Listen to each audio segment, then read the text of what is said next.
What's up, Adventure Family?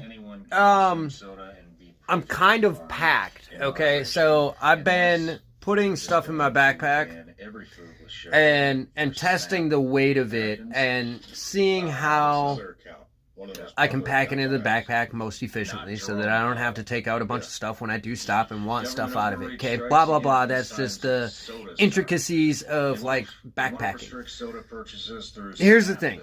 I am packing lighter than I packed before for my 450-mile journey, because when I was packing for my 450-mile journey, I didn't actually technically have a true destination to end at. This time I do. I'm going to live freely somewhere 750 miles away from where I'm currently at. The plan is that if I have to walk it, I'll walk it. Here's the thing. My neighbor across the street, he's going to give me a ride 2.5 hours in the direction that I need to go.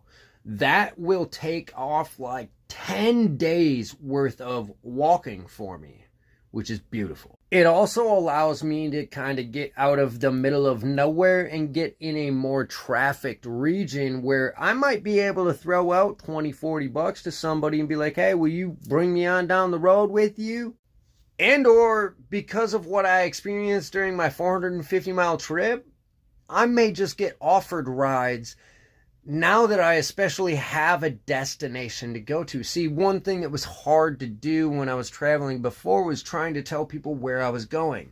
I just was trying to tell them what area of the country I wanted to end up in. See, I've lived all my life in cold temperatures for winter for 9 months of the year. And when I experienced winter and snow for like a handful of times last year, I decided I never wanted to see it again.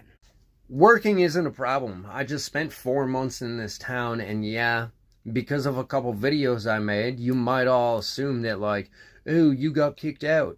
No, the problem is I was getting upset with my situation because I was waking up at 4:45 in the morning. I was making $14 an hour, and I was getting home at like 2, 3 in the afternoon, and I was bored for hours. All I was doing was like living to work, and I specifically stopped wanting to do that when I became homeless. It's why I've traveled the way that I have, to seek something different and better for me. Now, of course, there's a bunch of other tiny little things that go into that, into the relationship of everybody around here, period. The whole atmosphere. Put it that way, atmosphere. I started drinking more and more, and I knew I had to make a decision to either leave or get in trouble. And not necessarily in trouble legally, but like in trouble with myself, poisoning myself again in life. Don't do it. Make changes.